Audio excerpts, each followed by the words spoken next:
클릭해주셔서 감사합니다. Hello everyone, I'm Laiseo JK대. In the previous lecture, we talked about cryptocurrency and digital money. Today we are going to discuss one of the biggest and most difficult questions in economics. Why are some countries rich while others remain poor? Why do living standards differ so dramatically around the world? Why do some societies achieve rapid economic growth while others struggle with poverty for generations? And why does inequality exist even inside wealthy countries? Today we will explore poverty, inequality, economic development, and the factors that shape prosperity. Let's begin. First, let's understand something important. Poverty is not simply the absence of money. Poverty affects education, healthcare, nutrition, housing, safety, opportunity. When people lack access to these basic conditions, escaping poverty becomes much more difficult. This means poverty is deeply connected to economic systems, institutions, and social structures. Now let's ask the central question. Why do some countries become wealthy? There is no single answer. Economic development is influenced by many factors. For example, natural resources, education, technology, political stability, infrastructure, institutions, geography, trade, culture. Economies are complex systems. Small differences over time can create enormous gaps in wealth and development. Now let's talk about institutions. Many economists believe institutions are one of the most important factors in long-term economic growth. Institutions include laws, property rights, governments, courts, financial systems.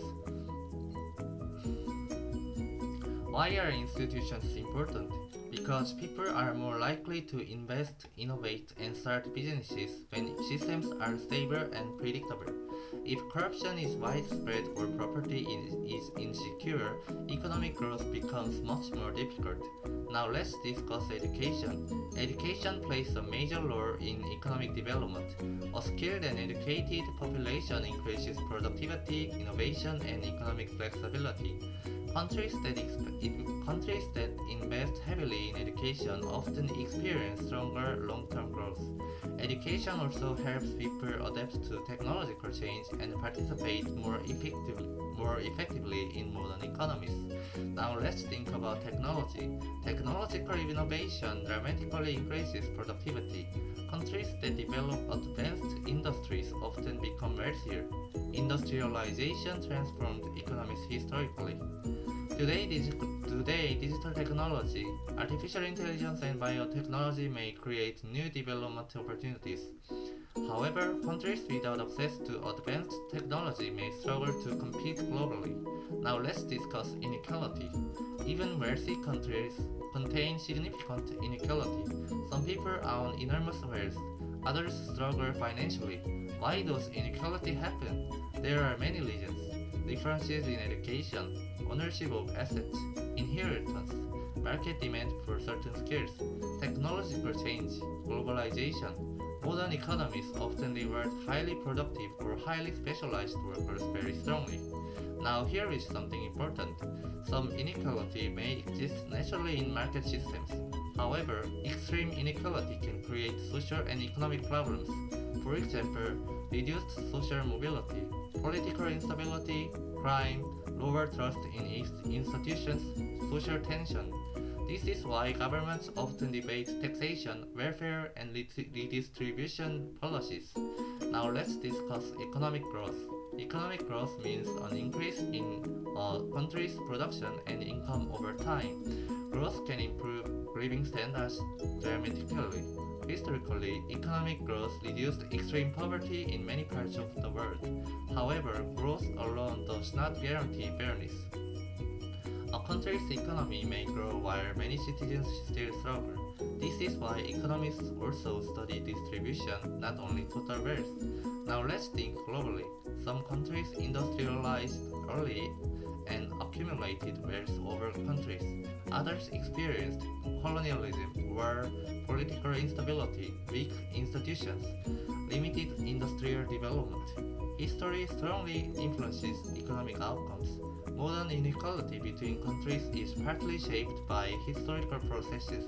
Now let's discuss globalization again. Globalization created opportunities for many developing countries.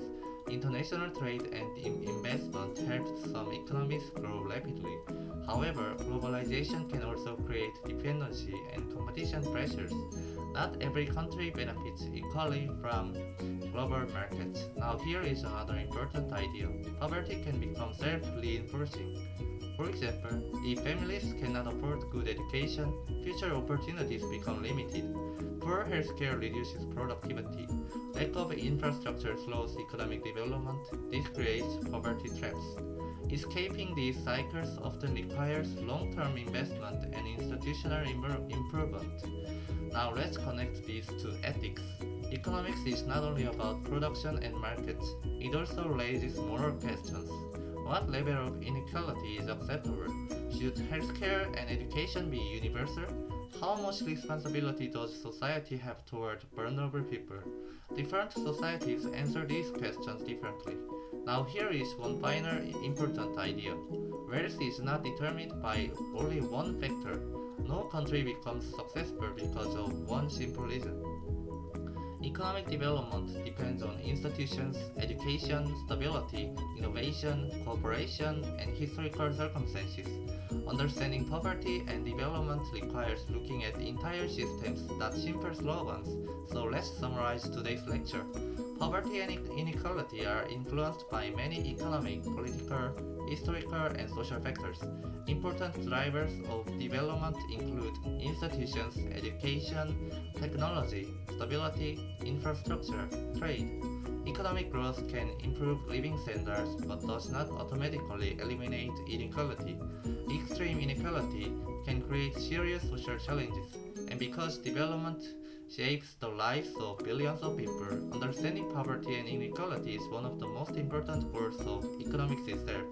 Thank you for watching. If you enjoyed this speed lecture, please like and subscribe.